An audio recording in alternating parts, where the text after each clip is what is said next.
अस्सलाम वालेकुम and welcome to stock watch powered by Chase securities and the bank of Punjab.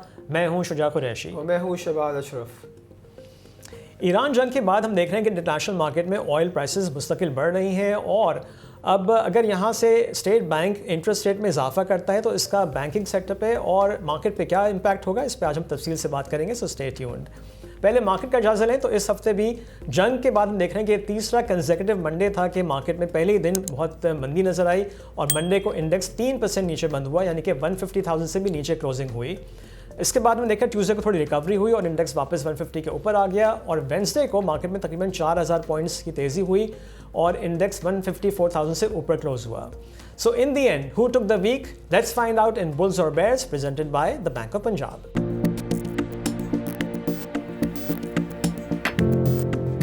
इस हफ्ते भी बेयर्स टुक द वीक और KSE 100 इंडेक्स 1,126 पॉइंट्स या 0.7% कमी के बाद 1,52,740 पे क्लोज हुआ। इस हफ्ते के टॉप गेनर्स और लूजर्स पे भी नजर डाल लेते हैं। इस हफ्ते सबसे ज़्यादा इजाफा पार्क जन पावर की स्टॉक प्राइस में हुआ, which is up 22.1%। Abbott labs की स्टॉक प्राइस में 10% का इजाफा हुआ। IBFL was up 9.2%।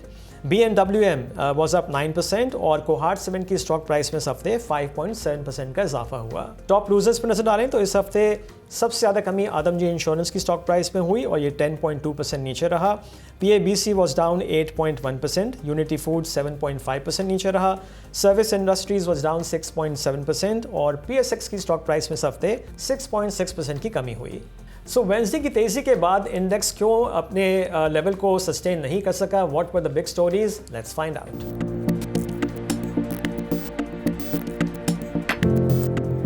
सो इस हफ्ते भी सेम बिग स्टोरीज ही हैं, यानी कि ईरान जंग और जिस तरह से हम देख रहे हैं कि चीज़ें वॉल्व हो रही हैं, अब पूरा रीजन इम्पैक्ट हो रहा है और ऑयल प्राइसेस मुस्तकिल ऊपर जा रही हैं। वॉर से पहले मैंने देखा था कि अगर हम US क्रूड और ब्रेंट की बात करें तो तकरीबन $5-6 का डिफरेंस था, जो ऑलमोस्ट वो डिफरेंस कम हुआ जब 120 तक US क्रूड भी और ब्रेंट ट्रेड हुआ था पिछले हफ्ते के जो मंडे था, क्योंकि पहला अटैक था एनर्जी फैसिलिटी पे।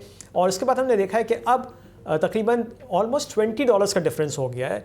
अगर हम थर्सडे की बात करें जो हम रिकॉर्डिंग कर रहे हैं तो US crude is trading around $96 a barrel, जबकि ब्रेंट क्रूड $116 पे ट्रेड कर रहा है और US क्रूड थोड़ा सा नीचे था, जबकि हमने देखा है कि ब्रेंट क्रूड जो है वो 6-7% ऊपर है। तो हमने वॉर के बाद बहुत ही ज़्यादा एनर्जी मार्केट्स में डिस्ट्रप्शन देखी, स्पेशली ऑयल प्राइसेस में, और इतना बड़ा गैप हो गया है WTI और ब्रेंट में। I think you rightly said, अगर आप देखें ये प्राइस बहुत वॉलेटाइल हो गई। अगर आप इसका जो डिफरेंस देखें बिटवीन WTI एंड ब्रेंट, पहले बहुत ज़्यादा था फिर बिल्कुल माइनर रह गया था। अगर आप ये डिफरेंस देखें बिटवीन ब्रेंट एंड जो क्रूड ऑयल जो दुबई का है वो अभी भी काफ़ी गैप है। सो आई थिंक ये अनसर्टनिटी जब तक रहेगी सो आपकी जो ऑयल मार्केट्स है काफ़ी वॉलेटाइल रहेंगी। तो यू कांट बी सर्टेन कि कौन सा ब्रेंट या कौन सा क्रूड पहले नीचे आएगा पहले ऊपर जाएगा। It depends. और हमें ये पता है कि डायरेक्ट जो इम्पैक्ट है on the middle eastern side हो रहा है उसका इम्पैक्ट ज़्यादा होगा। सो वी नीड टू सी जब सिचुएशन इस तरह इवॉल्व होगी तो उसी तरह आपके जो प्रीमियम्स है ऑयल के, जो आपका स्प्रेड है उसी तरह इन सेम डायरेक्शन मूव करेगा। अच्छा, इसके अलावा बिग स्टोरीज में इस हफ्ते जो T-bill ऑक्शन हुआ मंडे को था और उस दिन हम देखा कि यील्ड्स में इजाफा नज़र आया है 50 to 100 बिप्स का। ये भी आई थिंक मार्केट प्राइसिंग कर रही है जो इस वक्त हालात। आई थिंक राइटली से अगर आप यील्ड्स देखें वो काफ़ी बढ़ गई, मगर आप ये देखें लास्ट T-bill ऑक्शन हुआ था वो आपके मॉनेटरी पॉलिसी से पहले हुआ था, तो उस वक्त यील्ड्स काफ़ी नीचे थी। जब मॉनेटरी पॉलिसी में स्टांस स्टेटस को हुआ तो उसके बाद यील्ड्स आपकी बढ़ी। आप उसके बाद से अगर आप देखें 10-11 से देखें और अभी तक देखें तो आपकी यील्ड्स येस डेफिनेटली ऊपर है, पर इतनी ज़्यादा ऊपर नहीं है। येस वी नो कि 40 बेसिस पॉइंट का डिफरेंस है। अब येस गोइंग फॉरवर्ड किस तरह चीज़ें फर्दर इवॉल्व होती हैं रिगार्डिंग स्पेशली ऑयल प्राइसेस, कितनी लिंगर ऑन होती है, तो potentially the market is pricing in interest rate increase, but I think it's too early to potentially expect an increase. Of course हमें जिस तरह देखा है कि पिछले एक महीने में प्राइसेस आर अप अबाउट $40 पर बैरल, तो उसी तरह नीचे भी आ सकती हैं गोइंग फॉरवर्ड अगर कोई सीज फायर हो जाता है। राइट। अच्छा, इसके अलावा बिग स्टोरीज में देखें तो IMF का review it is still going on. अब आई थिंक बाकी जो बातचीत है वो शायद ईद की छुट्टियों के बाद होगी। अच्छा, एक बल्कि दो ख़बरें हैं जो जिसका थोड़ा सा पॉजिटिव इम्पैक्ट हमको मार्केट में नज़र आया, जो लास्ट ट्रेडिंग सेशंस भी थे, इवन दो के ईद की लंबी छुट्टियां थी और हालात काफ़ी ख़राब ही हैं, बट स्टिल हमने कुछ स्टॉक्स में नीचे बाइंग देखी है, सिलेक्टिव बाइंग। एक उसकी खबर ये थी कि पाकिस्तान ने जो ऑपरेशन अगेंस्ट अफगानिस्तान है उसको सस्पेंड किया है फॉर 5 डेज़ ईद की वजह से। और SCCP ने ये कहा है कि ईद की छुट्टियों के बाद जो T+1 सेटलमेंट साइकिल जो फरवरी में इंट्रोड्यूस कराया गया था उस पर बातचीत होगी, कंसल्टेशन दोबारा शुरू होगी। बिकॉज इनिशियली कहा जा रहा था कि मार्केट पे जो नेगेटिव इम्पैक्ट शुरू हुआ था वो एक रीज़न ये भी था कि जो T+1 सेटलमेंट साइकिल आई है। अच्छा, इसके अलावा कुछ डेटा भी रिलीज़ हुआ है इस हफ्ते, उस पर भी नज़र डाल लेते हैं। करंट अकाउंट के नंबर्स आए हैं और फरवरी 2026 में करंट अकाउंट सरप्लस हमको नज़र आया है $427 बिलियन का। और इस तरह से अगर हम इस फिस्कल ईयर के 8 मंथ्स का करंट अकाउंट देखें तो उसमें अब डेफिसिट $700 मिलियन का हमको नज़र आ रहा है। तो आई थिंक ये एक सरप्राइज़ था फरवरी का सरप्लस।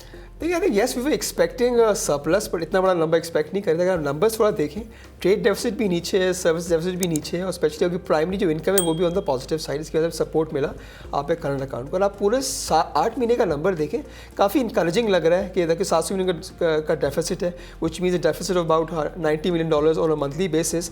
और वैसे भी जो स्टेट बैंक का टारगेट है पूरे साल का वो 1% ऑफ GDP है, which is about $4 billion. But अगर देखिए अब फेब का नंबर तो गुजर गया, अब गोइंग फॉरवर्ड अगर यही इंटेंसिटी रहती है हाई ऑयल प्राइसेस, अगर मैं अज्यूम करूंगा आपका जो पिछला महीने का जो आपका ऑयल इंपोर्ट हुआ है तकरीबन वो $67-68 पर बैरल पे हुआ है, और अब अज्यूम ये करते हैं कि प्राइसेस $100 पर बैरल पे रहती हैं एवरेज, तो जो आपका मंथली जो इंपोर्ट बिल आपका बढ़ सकता है because of high oil prices and palm oil prices, वो तकरीबन $400 मिलियन का हो सकता है मंथली। और ये चीज़ अगर पूरे साल पे रहती है तो फिर आपका इम्पैक्ट काफ़ी मैग्नीफाई हो सकता है। सो गोइंग फॉरवर्ड ऑफकोर्स हमें देखना पड़ेगा कि मंथ ऑफ मार्च में यस वी नो के प्राइसेस तो एस्केलेटेड है, so we can expect higher deficit number, जिसकी वजह से आपका मार्च का जो करंट अकाउंट होगा वो डेफिसिट आ सकता है। बट आई थिंक स्टिल जो हमारे नंबर्स हैं ऑन होलिस्टिक अगर आप देखें 12 महीने की बेसिस पे देखें, क्वाइट मैनेजेबल है given the reserves we have. So देखते हैं सिचुएशन आगे जाके कैसे रहती है, फिर जाके इम्पैक्ट उसका गोइंग फॉरवर्ड पता चलेगा।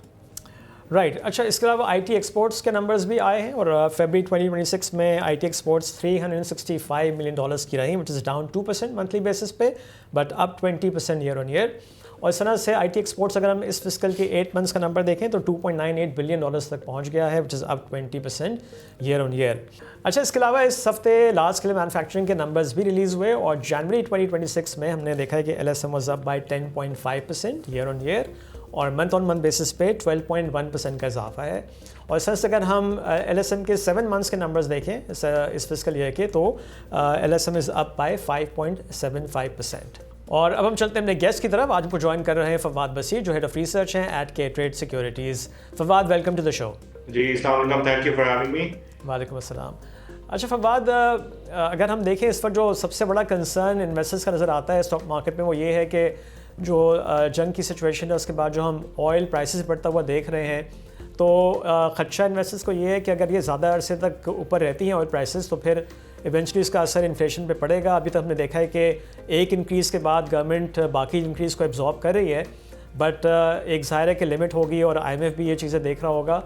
तो अगर यहाँ से मज़ीद प्राइस बढ़ती है उसका इम्पैक्ट इन्फ्लेशन पे आता है, ज़ाहिर है महंगाई बढ़ेगी।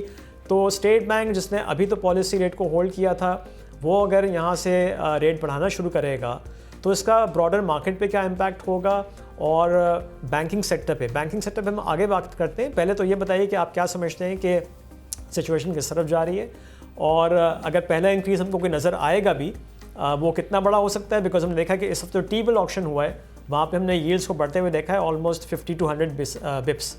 तो आप किस तरह से देख रहे हैं सिचुएशन को? अच्छा, देखिए, अब let's just go back to the source of this. आपने सुना होगा या फॉलो तो कर ही रहे होंगे, पिछले 1 या 2 दिन के अंदर a lot of the activities in the region are based upon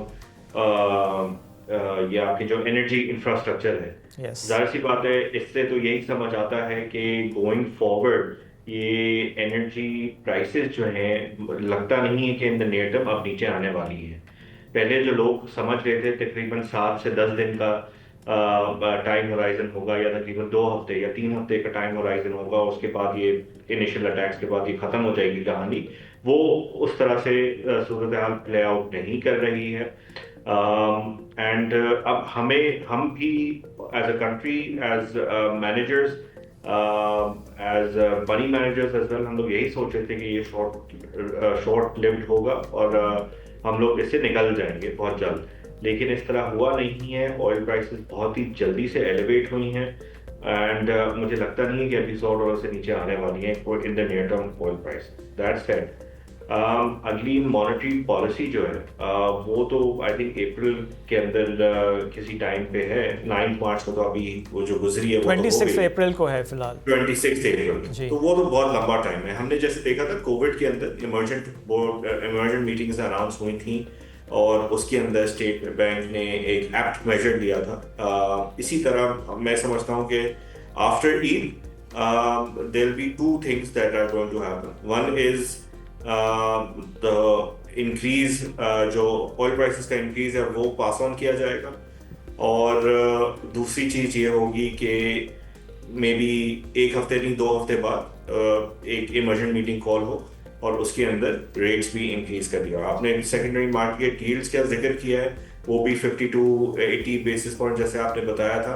इसी तरह मुझे लगता है कि इनिशियली एक 100 बिप्स का इंक्रीज देख सकते हैं हम लोग, बिकॉज आप देखें even without the increase in oil prices last inflation reading जो आई थी वो 7% की आई थी।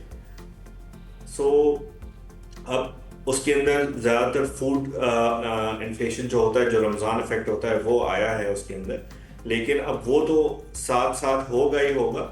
उसके साथ अगर ऑयल प्राइसेस भी आप ऐड कर देंगे तो ज़्यादा तो इम्पैक्ट जो है वो बढ़ता चला जाएगा।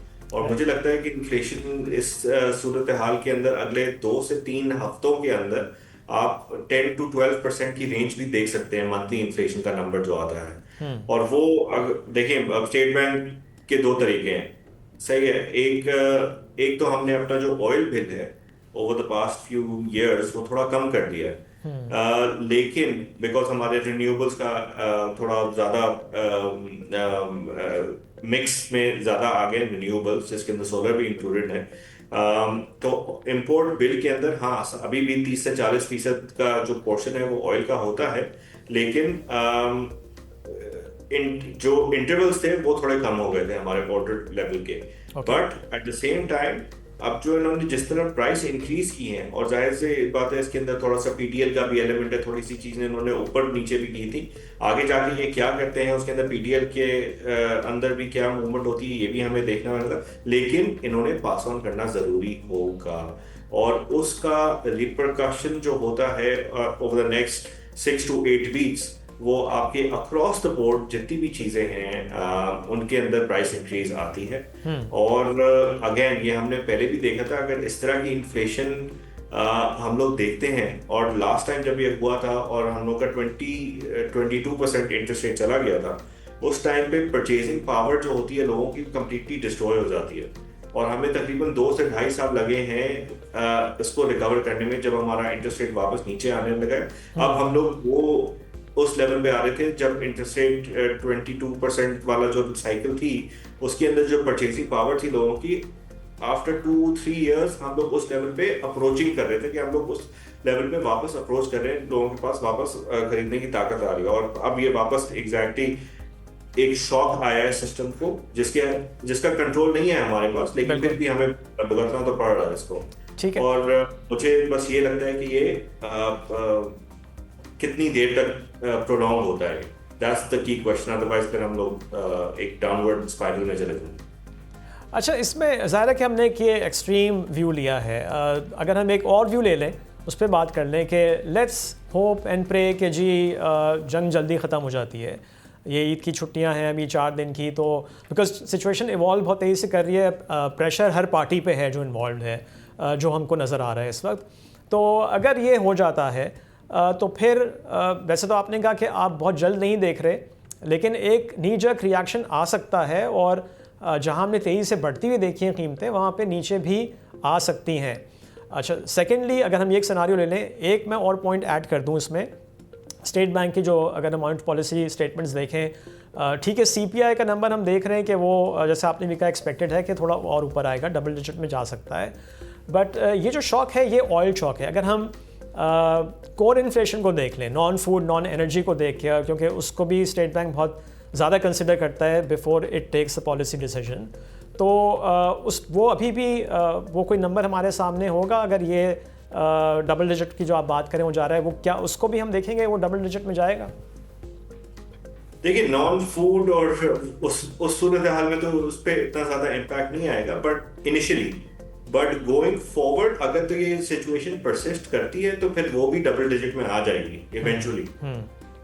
बट शॉर्ट टर्म में तो जाहिर है कि अगर ये वापस, जैसे मैंने कहा, जो मैंने दूसरा सिनारियो की बात कर रहा हूँ जहाँ पे ये अगर जब ख़त्म हो जाती है और प्राइसेस नीचे आती हैं, फ़र्ज़ करें 40% में बढ़ गई है, वहाँ से 20% रह जाती है, तो फिर स्टेट बैंक वेट कर सकता है, डू यू थिंक? जी देखिए, स्टेट बैंक काफ़ी हमने जो पिछले 3 या 4 डिसीजंस में देखा है, बहुत ज़्यादा जो एक चीज़ वाज़े तौर पे नज़र आती है, प्रोएक्टिव अप्रोच होती है स्टेट बैंक की।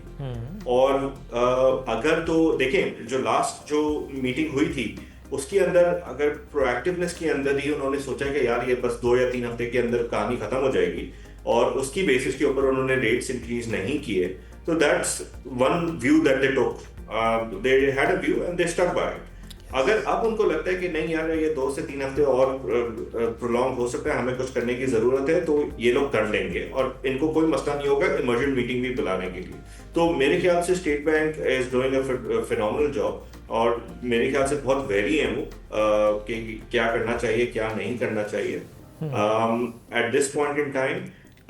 अगर तो आपका व्यू इन्फ्लेशन का ऑन द हायर है और आपने जैसे अभी बोला कि आपका व्यू रखते हैं कि 20% है, तो अगर प्रोएक्टिवली देख रहे होंगे वो बोलेंगे कि नहीं, we are not gonna change the rates and we are gonna maintain with the current rate that we have. Okay, so next question is कि अगर तो यहाँ से पॉलिसी रेट चेंज होता है लेट्स से 50 बिप्स या 1% तक, तो क्या आप समझते हैं कि स्टॉक मार्केट ने ऑलरेडी इस वाले चीज़ को कि वो 100 बिप्स के इंक्रीज़ को फैक्टर इन कर लिया है? देखिए जो market decline, let's just look at the top, right, we closed at 189 and then we down to around 150 और हमने देखा है कि थोड़े से गवर्नमेंट इंस्टीट्यूशंस का भी सपोर्ट आ रहा है in recent weeks, in the past 2 weeks. वक्फे के तौर से थोड़ी बहुत एंट्रीज हो रही हैं जो हमारे सपोर्ट इंस्टीट्यूशंस हैं एंड मुझे लगता है कि ये एक 150 के अराउंड एक वो लेवल है जो कि एक मैनेजेबल लेवल है और यहाँ पे ज़्यादातर जो रिस्क है वो इनकॉर्पोरेट हो चुका है और यहाँ पे मुझे ये भी लगता है कि इसके अंदर 50 to 100 बेसिस पॉइंट्स भी इनकॉर्पोरेट कर दिए गए हैं।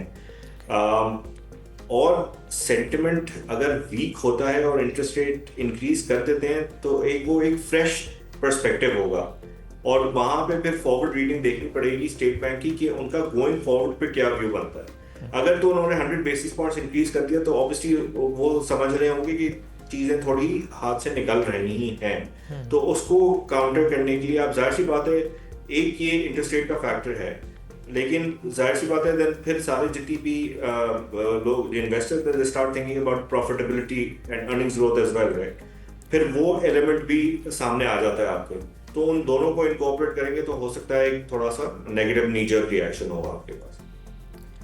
फवाद, अगर ये देखें हम इन द रिसेंट टाइम में ये भी देखा है कि जो IMF का रिव्यू भी चल रहा है, डू यू थिंक ये रिव्यू है, हमें पता है कि डिस्पर्समेंट तो जून के बाद होगी, इन द नियर टर्म कोई बॉटलनेक्स हम फेस कर सकते हैं? हम IMF के कुछ इश्यूज़ हैं इसकी वजह से जो आपका ट्रांच है जो हम समझ तो नहीं एक्सपेक्टेड है इन द नियर टर्म हमारे पास आ जाएगा। सो what's your overall view on the IMF review जो अभी चल रहा है? देखिए इसके अंदर शहबाज, अगर आप फर्स्ट रिव्यू से थर्ड रिव्यू तक आते हैं तो हमने देखा है बहुत सारे जो स्ट्रक्चरल इश्यूज थे उनको एड्रेस किया गया है। इसके अंदर आई थिंक मेरे ख्याल से सबसे बड़ी जो 2-3 चीज़ें हुई हैं वो यही हुई हैं कि PIA की प्राइवेटाइजेशन, उसके बाद ये जो आपका समिट बैंक वाला इशू था वो रेजोल्यूशन, सिंध बैंक का जो इशू था उसकी रेजोल्यूशन वो UPL ने एक्वायर कर दिया, उसको जो बैंक मकरामा बन गया है BML उसकी रिस्ट्रक्चरिंग प्रोसेस। तो ये स्ट्रक्चरल चेंजेस गवर्नमेंट ने अंडरटेक किए हैं, हमारे जो फाइनेंशियल इंस्टीट्यूशंस हैं उन्होंने भी अंडरटेक किए हैं। अब आ जाते हैं मैक्रो पर्सपेक्टिव के ऊपर। मैक्रो पे हमारा सबसे बड़ा एक ही इशू है और वो है टैक्स कलेक्शन। सही है, अब गवर्नमेंट ने एक चीज़ जो पुट फॉरवर्ड की थी सुपर टैक्स कीमत कम करने के अंदर, अब वो उसके ऊपर एक बॉटलनेक है जिस तरह आपने बोला, और वो एक मेजर बॉटलनेक है। और लेकिन इनको ये भी IMF और अब गवर्नमेंट का इतना अच्छा रिलेशन हो चुका है कि अगर उनको कोई सही मानो में चीज़ें बताते हैं तो वो समझ जाते हैं। For instance I will give you quick example, sorry I am taking so much time. जैसे इंपोर्ट रिस्ट्रिक्शन थी, तो जब इंपोर्ट रिस्ट्रिक्शन थी और इंपोर्ट्स नहीं कर रहे थे तो हमारी जो कस्टम्स ड्यूटी थी वो भी कम थी, सही है, और रेगुलेटरी ड्यूटीज जो हम लोग कलेक्ट करते थे वो भी कम थी। जब इंपोर्ट हमने आहिस्ता आहिस्ता खोलना शुरू किया है तो जाहिर सी बात है वहाँ से टैक्स कलेक्शन इंक्रीज होना शुरू किया। IMF का सवाल है, अगर आप ये सुपर टैक्स कम कर देते हैं तो इसको कवर कहाँ से करेंगे, दैट्स द मेन कंसर्न। और गवर्नमेंट के पास अक्सर जवाब होते हैं इसके कि देयर इज अ पॉसिबिलिटी कि हम लोग इस एवेन्यू को देख लें, या वहाँ पे टैक्स इंक्रीज कर सकते हैं, या वहाँ पे सब्सिडी रोक सकते हैं, हम उसकी ज़रूरत नहीं है। तो मेरे ख्याल से there is gonna be a positive outcome. It might be delayed given what's happening in the world, but मेरे ख्याल से अप्रूव हो जाना चाहिए। Okay, now coming back to जो मेरी एक लाइन ऑफ क्वेश्चनिंग थी, मार्केट के बारे में हमने बात कर ली कि अगर यहाँ से 50 बेसिस पॉइंट या 100% का इंक्रीज आता है तो मार्केट पे इम्पैक्ट क्या होगा। Let's talk about the banking sector. अगर 50 बेसिस पॉइंट या 100 बेसिस पॉइंट का इजाफा होता है पॉलिसी रेट में तो इसका हमारे बैंकिंग सेक्टर पे क्या इम्पैक्ट होगा? ओके, अच्छा, इसके अंदर ना 2-fold इम्पैक्ट है, और ये जो है may be 3 steps of impacts, and ये स्टेप वाइज मैनर में होगा, और इसकी ड्यूरेशन थोड़ी वेरी करती है। तो हम लोग जो एक ज़माने में रीप्राइसिंग का जो एक वर्ड था या एक कॉन्सेप्ट था वो बहुत ज़्यादा आना शुरू हो गया था, बिकॉज इंटरेस्ट रेट्स ऊपर नीचे थोड़े ज़्यादा हो रहे थे उस ज़माने के अंदर। तो यही वाला कॉन्सेप्ट है। आप देखें, जब पहली चीज़ जो होगी, सबसे इमीडिएट जो इम्पैक्ट होगा आपका, वो होगा कि आपकी डिपॉजिट कॉस्ट जो है वो ऊपर जाएगी बैंक्स की, because deposits need to be repriced within 30 days. अब ये डिपॉजिट जब रीप्राइस होंगे तो ये अपवर्ड रीप्राइस होंगे। एक तो ये चीज होगी। दूसरी चीज ये होगी कि जिन बैंक्स की इन्वेस्टमेंट बुक्स चल रही हैं और बड़े बड़े रीवैल्यूएशंस खड़े हैं, जो टॉप 6 या 7 बैंक्स हैं हमारे जिनके बड़े रीवैल्यूएशन सरप्लसेस हैं, उनके रीवैल्यूएशन सरप्लस कम होंगे, लेकिन ऐसा नहीं है कि उनको कोई एडवर्स इम्पैक्ट आएगा। वो उसी सूरत में आ सकता है अगर कि वो पोजीशन उनकी जो भी इंस्ट्रूमेंट होल्ड कर रहे हैं उसको वो या तो सेल ऑफ कर दें या होल्ड करें। ये दूसरा हो गया, तो रिवैल्यूएशन कम हो जाएगा, तो हम लोग जैसे कह रहे हैं कि भाई इनके पास एबिलिटी है इतना कैपिटल गेन करने की, वो हो सकता है थोड़ी कम हो जाए टू बफर अर्निंग्स। तीसरा इम्पैक्ट जो होगा वो होगा आपकी जो अर्निंग यील्ड है और इंटरेस्ट अर्न के ऊपर। वहाँ पे बहुत सारे बैंकों ने लोन्स पे फोकस किया है, उस पर अमूमन स्प्रेड्स थोड़े हायर होते हैं, वहाँ से अर्निंग बढ़ेगी, और इन्वेस्टमेंट यील्ड्स वो भी बढ़ेंगी, जिसपे 3 से 6 महीने हम लोग देखेंगे, और वो इन्वेस्टमेंट यील्ड्स का भी इन्वेस्टमेंट यील्ड्स जो हैं वो बढ़ेंगी, और जो इंटरेस्ट अर्न है ऑन इन्वेस्टमेंट्स वो भी बढ़ेगा। तो मेरे ख्याल से तो बैंक्स पे नेट ये पॉजिटिव इम्पैक्ट आएगा। लेकिन मैं एक और बात बताता चलो, just on top of this sentimental value, yes, banks earnings will start to move in move upwards, जो भी हमारी projections हैं, but अगर इंटरेस्ट रेट्स मेंटेन भी रहते हैं और इवन डिक्लाइनिंग, हमने देखा है कि पिछले 10 से 12 साल की जो इंटरेस्ट रेट की साइकिल है उसके अंदर बैंक्स की प्रॉफिटेबिलिटी इतनी ज़्यादा हिट नहीं होती, बिकॉज उनके पास ये जो रीप्राइसिंग का जो एलिमेंट होता है, इनके पास लीवे होता है मनूवर करने के लिए, और ये अमूमन इनके लिए पॉजिटिव ही रहता है। अच्छा, ये बताएं फवाद, यस, अगर हम समझते हैं कि इंटरेस्ट आगे जाके बढ़ेंगे, तो कौन से बैंक्स जो सिलेक्टिवली किस बैंक को ज़्यादा फ़ायदा हो सकता है? बिकॉज जो कुछ बैंक्स हैं जिनका करंट अकाउंट ज़्यादा होता है उनको हो सकता है ज़्यादा फ़ायदा होगा, इंटरेस्ट यहाँ से बढ़ते हैं। सो आपका क्या व्यू है, स्पेशली जब इंटरेस्ट अगर बढ़ेंगे तो कौन से बैंक्स पे फोकस करना चाहिए इन्वेस्टर्स को? मेरे ख्याल से जिन बैंक्स का करंट अकाउंट की परसेंटेज ज़्यादा है उनके डिपॉजिट मिक्स के अंदर, उन्हीं पे फोकस करना चाहिए। इसके अंदर मेरे ख्याल से जो प्राइम 3 बैंक सामने मेरे दिमाग में अभी आते हैं, मेरे पास वैल्यूएशन शीट नहीं है अपनी, वो है UBL, बैंक अल-फला, मीज़ान बैंक। ये 3 तो ऐसे बैंक्स हैं जिनके करंट अकाउंट की परसेंटेज काफ़ी स्ट्रॉन्ग है। जिन बैंक्स ने इंक्रीज़ किया है अपनी करंट अकाउंट की परसेंटेज, उसमें HBL भी शुमार होता है, और जिन बैंक्स ने अपना ये जो इंटरेस्ट बेयरिंग डिपॉजिट्स हैं वो कम किए हैं, उसके अंदर नेशनल बैंक भी आता है। तो ये बैंक्स हैं जो देखने वाले होंगे, इनके पोर्टफोलियो साइजेस भी बड़े हैं, और वहाँ से भी इनको बेनिफिट मिल सकता है। अच्छा फवाद, आपने भी बात करी रिगार्डिंग यूबीएल बैंक। अगर यूबीएल बैंक को देखो, उसका काफ़ी बड़ा एक्सपोजर मिडल ईस्ट साइड पे है। हमने देखा है रिसेंटली थोड़ी प्राइस अटिशन भी आई इस बैंक में, काफ़ी सेलिंग भी हमने देखी। So what's your overall view कि given it's high exposure in middle east, कुछ कंसर्न है और यूबीएल अगर हम इसका एक्सपोजर देखें कम्स टू एडवांसेज या डिपॉजिट साइड? देखिए अभी ओवर द पास्ट 6 months जो मार्केट चैटर था वो यही था कि वो अपना जो फुटप्रिंट जो है पर्टिकुलरली इन द यूएई, वहाँ पे वो फोकस थे एक्सपैंड करने के लिए। जाहिर सी बात है, lot has happened since that decision was made, but आपको याद होगा कि इनका एक ज़माने के अंदर यूबीएल की हर क्वार्टरली पे सिर्फ येमेन का जो प्रोविजन होता था उसी के ऊपर बैंक का डायरेक्शन सेट होता था। मुझे नहीं लगता है कि उस तरह की सिचुएशन अब है। आई थिंक हमारे जो कंप्लायंस है बैंक की वो बहुत ज़्यादा इम्प्रूव हो चुकी है, रिस्क मैनेजमेंट भी बहुत ज़्यादा इम्प्रूव हो चुकी है। आई थिंक कोई इस तरह का हमने एनपीएल्स के अंदर बिल्डअप भी नहीं देखा है, ना सितंबर में देखा है, ना दिसंबर के अकाउंट्स में देखा है, और हमने ऐसा ये भी नहीं देखा कि कोई उनके प्रोविजंस बहुत ज़्यादा बढ़ गए हैं। प्रोविजंस जो इंक्रीज हो रहे हैं सारे बैंक्स के over the past 2 to 3 quarters, वो सिर्फ IFRS 9 की इम्प्लीमेंटेशन की वजह से हो रहे हैं, changing in the methodology of calculating risk. लेकिन मुझे नहीं लगता है कि वहाँ से बहुत ज़्यादा रिस्क इमिनेट हो सकता है। अच्छा, one last question my side. अगर आप देखिए मार्केट बहुत वॉलेटाइल हो गई है, अब हर एक का सवाल होता है कि अब मार्केट में करना क्या चाहिए, तो आपके लिहाज से क्या स्ट्रैटेजी होनी चाहिए for investors take into consideration this volatile market और ये जो डायनामिक्स जो चल रहे हैं इंटरनेशनली? देखिए अभी जो हमने डिक्लाइन देखा है ना, उसके अंदर क्योंकि हमारी प्राइसेस 189 पे इतनी ज़्यादा इन्फ्लेट हो गई थी कि वो यील्ड वाला जो एलिमेंट था वो कम्प्लीटली खत्म हो गया था कि यार डिफरेंट यील्ड के लिए ले रहे हैं हम लोग स्टॉक्स। तो उस सूरत हाल में देखें तो जितने भी बैंक्स हैं उनकी वापस जो डिविडेंड यील्ड है काफ़ी अट्रैक्टिव हो गई है। आप नेशनल बैंक को देख लें, आप यूपीएल को देखें, आप मीज़ान को देखें, एचबीएल को देखें, जो कंसिस्टेंटली हैं। तो इस सूरत हाल में आई वुड मेरा नंबर 1 सेक्टर जो होगा as a safe haven would be banks, कि वहाँ पे मुझे क्वार्टरली पे आउट्स भी मिलते रहें। सेकेंड मोस्ट इम्पोर्टेंट और safe haven sector for me would be the E and P space. वहाँ पे क्योंकि अब सर्कुलर डेट की एक्विजिशन नहीं हो रही है, सबसे इम्पोर्टेंटली ऑयल प्राइसेस ऊपर हैं, तो जाहिर सी बात है इनकी जो अर्निंग प्रोफाइल है is link to the oil prices, and once that happens then जो हम लोग इस साल डिक्लाइन देख रहे हैं हो सकता है वो कम हो जाए और या फिर ब्रेक इवन की तरफ चला जाए, और in a very adverse situation for the country, but would be positive for these company would be positive earning growth. So ये दूसरा है। और तीसरा में हमारे जो मेन कंग्लोमरेट्स हैं उन पे फोकस करना चाहिए।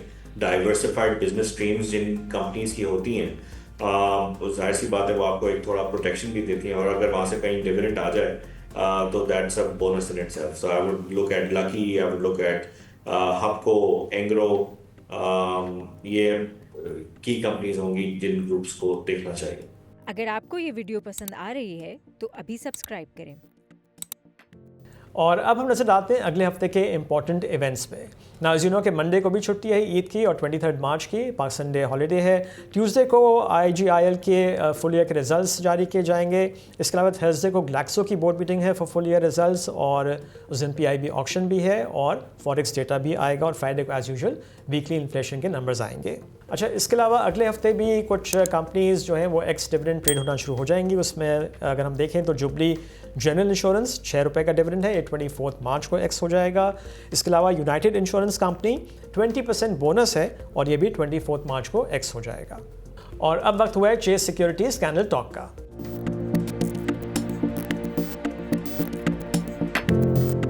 कैनल टॉक में हमारे साथ शर्जील अहमद मौजूद हैं, technical analyst at Chase securities. Sharjeel, welcome to the show. Thank you for inviting me. अच्छा शर्जील, हमने देखा है कि एक और हमको वीकली नेगेटिव क्लोजिंग नज़र आई है, और उसकी रीज़न सबको मालूम है। अच्छी चीज़ ये हुई है कि इंडेक्स ने 150,000 के लेवल को थोड़ा ऑनर किया, उससे ऊपर क्लोजिंग हुई है 152,400 के पास। तो अब बताएं कि टेक्निकल चार्ट्स क्या दिखा रहे हैं, सपोर्ट अब कहाँ होगी और रेजिस्टेंस कहाँ होगी? बिल्कुल। आई थिंक हमने वीक ऑन वीक बेसिस पे मार्केट को अगेन एक रेंज बाउंड एक्टिविटी के बाद जो है वो क्लोज करता हुआ देखा। मार्केट ने इस हफ्ते की जो क्लोजिंग दी है दैट वाज अराउंड 152,740।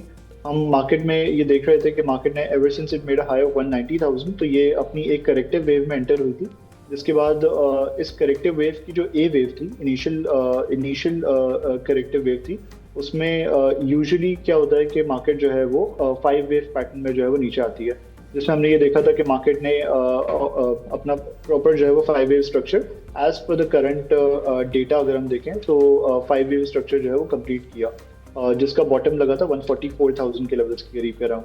अगर आप देखें तो ये 144,000 अगर आप देखें तो 144,000 का लेवल इसलिए भी बहुत रेलेवेंट है क्योंकि मार्केट का जो एक असेंडिंग चैनल है काफ़ी रेलेवेंट, जिसका टॉप अगर आप देखें तो मार्केट की ये जो तमाम इस रैली के दौरान जो मार्केट के टॉप्स लगे हैं ये इसी चैनल के टॉप के करीब लगे थे, और फिर जब ये ब्रेकआउट हुआ था तो मार्केट ने इसके ऊपर भी जो है वो काफ़ी बेहतर ट्रेड करा था। अब towards the bottom of the channel market ने 144,000 के लेवल्स के करीब जो है वो एक लो लगाया है, और वहाँ से हमें एक शार्प रिकवरी देखने में नजर आई थी लास्ट वीक। उसके बाद से मार्केट एक रेंज बाउंड मार्केट जो है वो थोड़ी रेंज बाउंड एक्टिविटी जो है वो शो कर रही है। अब व्यू ये है कि अगर आप करंट डेटा को देखें उस हिसाब से मार्केट ने अपनी ए वेव अगर कंप्लीट कर लिया यहाँ पे और अपनी बी वेव में एंटर हुई है, which is with in this corrective setup एक रिकवरी वेव होती है, तो उसमें यूजुअली जो है वो मार्केट एक 3 वेव पैटर्न में ऊपर जाती है, जिसका प्रॉब्ली हमने फर्स्ट वेव बनती भी देखी थी, उसमें मार्केट ने 158 159 के करीब एक टॉप लगाया था। उसके बाद फिर हमने ड्यूरिंग द वीक इसी वीक के दौरान मार्केट का एक लो लगता हुआ देखा अराउंड 149,000 के लेवल्स। इस दौरान मार्केट ने अपने एक प्रीवियस गैप को भी फिल करा which was again a good thing, और फिर वहाँ से हमने मार्केट में थर्सडे और फ्राइडे के सेशंस में रिलेटिवली मार्केट को थर्सडे को पॉजिटिव एक्टिविटी देखी और फ्राइडे को मार्केट एक रेंज बाउंड सेशन के साथ जो है वो मार्केट ने क्लोज करा। तो व्यू ये है कि अगर मार्केट अगेन वही सपोर्ट लेवल्स हैं जो हमने लास्ट वीक मेंशन करे थे, 150,000 जो मार्केट का इस वीक का लो है ऑलमोस्ट, हमने लास्ट वीक भी मेंशन करा था, वो एक इनिशियल सपोर्ट लेवल रहेगा, और बाय ऑन डिप के स्टैंड्स के साथ with a major support at 144,000 जहाँ पे मार्केट अपने इस ओवरऑल चैनल के बॉटम को टेस्ट करेगी। As far as this low remains intact, 144,000 के लो को as far as market maintain करती है, सस्टेन करती है, तो ये जो हमारी कॉल है कि मार्केट ने अपनी ए वेव कंप्लीट करके बी वेव रिकवरी की वेव में एंटर हो गई है, वो इंटैक्ट रहेगी। टुवर्ड्स द अपसाइड हाउएवर हमारा ये व्यू है कि मार्केट की एक मेजर रेजिस्टेंस है अराउंड 162,000, तो अगर इन केस मार्केट में अपसाइड आती है या मोमेंटम थोड़ा बनता है तो 162,000 स्टिल मार्केट के लिए जो है वो एक की रेजिस्टेंस लेवल रहेगा, this will remain a hard nut to crack, क्योंकि ये हमारा अगेन एक साइमल्टेनियसली एक और पैरेलल चैनल रन कर रहा है उसका टॉप, तो 162,000 इनिशियल रेजिस्टेंस लेवल्स रहेंगे। वो हाँ अगर ब्रेक होते हैं तो मार्केट को हम ओवरऑल रेंज बाउंड एक्शन से निकल के थोड़ी बेहतर एक्टिविटी जो है वो शो करते हुए जो है वो देख सकते हैं। ओके शर्जी, moving on to individual stocks, अगर हम ग्लैक्सो देख लें, ग्लैक्सो आई थिंक वाहिद कंपनी रह गई थी मेजर स्टॉक्स में से जिसका अब तक रिजल्ट नहीं आया था, और इस हफ्ते में देखा है कि उनकी भी बोर्ड मीटिंग अनाउंस हो गई, अगले हफ्ते है थर्सडे को। तो ये बताएं कि ग्लैक्सो ने 300 से नीचे का लेवल दिखाया था, फिर उसके बाद इसमें हमने थोड़ी सपोर्ट देखी और ये अराउंड 310 320 के बीच में कंसोलिडेट कर रहा है, तो उसके टेक्निकल लेवल्स अब हमको क्या बता रहे हैं? बिल्कुल, आई थिंक ग्लैक्सो में एक काफ़ी वैलिड चैनल था या फॉर्मेशन थी जिसका हमने ब्रेकआउट लगता हुआ देखा था जब स्टॉक में हम तेज़ी विटनेस कर रहे थे बैक इन 2024 नवंबर में इसमें ब्रेकआउट लगा था अराउंड 290 के लेवल्स। उसके बाद से पिछले अगर आप सवा साल की रेंज देखें तो ग्लैक्सो ने अपने बॉटम डिफाइन करा है, कोई भी अगर मेजर डाउनसाइड आई है तो इस दौरान ग्लैक्सो ने अपना बॉटम डिफाइन करा है 300 के लेवल्स के around, and towards the upside हमने देखा है कि 450 की रेंज में ये इसने अपने टॉप्स डिफाइन करें। अब 300 के जो बॉटम्स ये डिफाइन करता रहा है, इसकी क्या रेलेवेंस अगर हम उसको देखें तो ये एक पैरेलल चैनल है जिसमें ग्लैक्सो ट्रेड कर रहा है सिंस 2003। जब 2003 में एक रैली बनी थी उसका टॉप लगा था अराउंड 240, उसके बाद जब एक और मेजर रैली बनी इसमें 2017 की जो रैली थी उसमें अगेन 270 के लेवल्स के करीब जो है वो टॉप लगा, और उसके बाद इस रैली में हमने इस पर्टिकुलर चैनल को उसको ब्रेक करता हुआ देखा अराउंड 290। तो ever since it has given this multi-year breakout, it has been sustaining above this parallel channel. तो अब हमारी कॉल ये होगी कि अगर हमें ये डिप्स में मिलता है, ideally around again retesting this multi year channel 295 से 305 के अराउंड एक अच्छी एक्यूमुलेशन रेंज हो सकती है। टुवर्ड्स द अपसाइड हमारा ये व्यू है कि 340 के लेवल्स के करीब ट्रेडिंग पर्सपेक्टिव से अगर हम देखें तो वो इनिशियल प्रॉफिट टेकिंग लेवल्स होंगे, फॉलोड बाय 360। ओके शर्जील, मारी एनर्जीज़ को भी देख लेते हैं, बिकॉज लास्ट ट्रेडिंग सेशन में देखा कि इनका नोटिस भी आया, मटेरियल इन्फॉर्मेशन का अच्छी डिस्कवरी हुई है, उसके बाद हमने इस पर बाइंग इंटरेस्ट देखा, वॉल्यूम्स अच्छे नज़र आए हैं। तो अब टेक्निकल चार्ट्स क्या बता रहे हैं हमको मारी के? बिल्कुल, आई थिंक मारी में हमने कंपेयर टू द मार्केट बेहतर एक्टिविटी देखी है। After it made a low of around 540 almost 540, उसके बाद मारी ने जो है वो एक वी शेप रिकवरी शो करी जिसमें इसने टॉप लगाया 662 के लेवल्स के अराउंड। तो इसमें हमारा ये व्यू है कि मारी की अगर आपको याद हो एक फॉर्मेशन थी जिसमें it was sustaining ever since जब ये एक्स हुआ था उसके बाद से it was sustaining above it's ascending trend line, और इस असेंडिंग ट्रेंड लाइन का ब्रेकडाउन हुआ था अराउंड 720। उसके बाद फिर इसने अपनी करेक्टिव वेव जो इसकी एक इंटरनल करेक्टिव वेव है उसको एक्सटेंड करा और लो लगाया अराउंड 540 के लेवल्स के करीब। तो इसमें हमारी स्ट्रैटेजी अब ये रहेगी कि क्योंकि इसकी 545 के लेवल्स के करीब एक बेस बनती हुई नजर आ रही है, तो ये इसका एक गोइंग फॉरवर्ड एक मेजर सपोर्ट लेवल रहेगा, और 580 के लेवल्स के करीब जो कि इस वीक का लो भी है इसका एक इनिशियल सपोर्ट लेवल है। तो इन केस अगर इसमें डेप आता है और ये इन लेवल्स को अप्रोच करता है तो वहाँ पे हम फ्रेश एक्यूमुलेशन का जो है वो व्यू बना सकते हैं स्टॉक में। टुवर्ड्स द अपसाइड हाउएवर हमारा ये व्यू है कि 660 के लेवल्स के करीब इसके इनिशियल प्रॉफिट टेकिंग लेवल्स रहेंगे।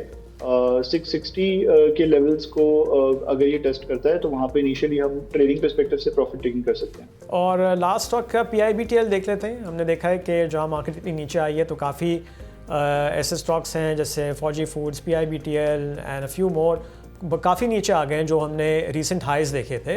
अब हम देख रहे हैं कि PIBTL is trading between 13 rupees and 14 rupees. तो इसके हमको सपोर्ट और रेजिस्टेंस लेवल्स कहाँ नज़र आ रहे हैं? बिल्कुल, आई थिंक इस दौरान जब मार्केट नीचे आई है तो हमने काफ़ी स्टॉक्स को देखा है कि जो अपनी मल्टी ईयर फॉर्मेशंस के ब्रेकआउट करके गए थे और उन्होंने अपनी रैलीज को एक्सटेंड करा था, अब वो कहीं ना कहीं अपने उन फॉर्मेशंस को जो है वो रीटेस्ट कर रहे हैं। सिमिलर एक्टिविटी हमने गैलेक्सो में देखी थी और अब हम उसी तरह की सिमिलर एक्टिविटी जो है वो PIBTL में भी विटनेस कर रहे हैं। PIBTL को अगर आप देखें तो PIBTL ever since the start of the rally was trading inside this ascending channel pattern जिसका इसने ब्रेकआउट लगाया था अगस्त 2025 में 12 रुपए के लेवल्स की करीब। उसके बाद इसमें हमने ये देखा कि इसने इस पर्टिकुलर लेवल को रीटेस्ट करा और वहाँ से इसने अपनी रैली को जो है वो एग्रेसिवली एक्सटेंड करा। तो हम ये देख रहे हैं कि अब इसने after making a high of almost 22.7 and completing it's 5 wave structure ये अपनी एक करेक्टिव वेव में एंटर हुआ है जिसमें इसने अपना लो लगाया है 13.4 के लेवल्स की करीब, ऑलमोस्ट 13.4 के लेवल्स के करीब लो लगाया है और अपनी सपोर्ट डिफाइन करी है। And since last couple of weeks यहाँ पे बेहतर तरीके से सस्टेन कर रहा है। तो इसमें व्यू ये रहेगा कि अगर ये इन लेवल्स के करीब सस्टेन करता है 13 से 13.5 की range can be a good accumulation range. यहाँ से हम स्लोली एंड ग्रेजुअली एक बाउंस बैक एक्सपेक्ट कर सकते हैं, जिस सूरत में हमारे जो इनिशियल टारगेट लेवल्स होंगे they will be around 15 initially, और अगर ये 15 के लेवल्स को ब्रेक करेगा गोइंग फॉरवर्ड तो इस दौरान जो इसका एक गैप डाउन हुआ था और ये जो गैप फॉर्मेशन है ये फिल होगी 16.2 के अराउंड, तो वो हमारे सेकंड टारगेट लेवल होंगे। इसमें PIBTL में ये बताइए शर्जील के स्टॉप लॉस कहाँ रखना चाहिए, और इसमें कैंडल्स जो अभी बनती हुई नज़र आई हैं इस हफ्ते अगर हम बात करें तो वो कैंडल्स क्या सजेस्ट कर रही हैं? बिल्कुल, आई थिंक कैंडल्स को अगर हम देखें ये फॉर्मेशन बहुत रेलिवेंट है, बट कैंडल्स में हमने अभी तक उस तरह की बुलिश कन्विंसिंग बुलिश कॉन्फर्मेशन नहीं देखी है कि अगर हम कैंडल्स को देखें तो अगर हमें कोई बुलिश एनगल्फिंग कैंडल बनती हुई नजर आई होती तो हम कन्विंस्ड होते कि यहाँ से जो है वो रिकवरी बन सकती है। हम ये देख रहे हैं कि इसमें मिक्स्ड एक्शन रहा है जहाँ पे वॉल्यूम स्लाइटली थोड़े से इम्प्रूव हुए हैं कुछ ट्रेडिंग सेशंस में, बट अच्छी चीज़ ये है कि इसने अपने लोज को मेंटेन करा है और इसने अपनी जो रीटेस्ट लेवल है अराउंड 13 से लेके 13.5 की एक रेंज हम डिफाइन अगर कर दें तो इस रेंज को इसने रिस्पेक्ट दी है, तो ये इनकरेजिंग है। तो 13 से लेके 13.5 अगेन यही व्यू है कि अगर ये सस्टेन करता है इन लेवल्स को रिस्पेक्ट देता है तो फिर हम इसमें जो है वो रिकवरी का व्यू बना सकते हैं। On the other hand obviously अगर हमें रिस्क डिफाइन करना है इसमें तो वो हम 13 के लेवल्स के नीचे डिफाइन कर सकते हैं, जो 13 का इसका लो था रिसेंट, अगर उन लेवल्स को ये ब्रीच करता है वॉल्यूम्स के साथ, तो फिर उस सूरत में फिर हम इस वेव को एक्सटेंड करता हुआ देखेंगे, और फिर अगेन गोइंग फॉरवर्ड ये 13.5 के लेवल्स की एरिया फिर रेजिस्टेंस लेगा इनिशियली। ओके, सो जो मेरा सवाल था कि इसमें स्टॉप लॉस कहाँ होना चाहिए? बिलो 30 क्लोजिंग, अगर क्लोजिंग आती है बिलो 13 तो that should be a stop loss level. Okay Sharjeel, thank you very much. Thank you. और अब वक्त हुआ है एक्सपर्ट्स टेक का।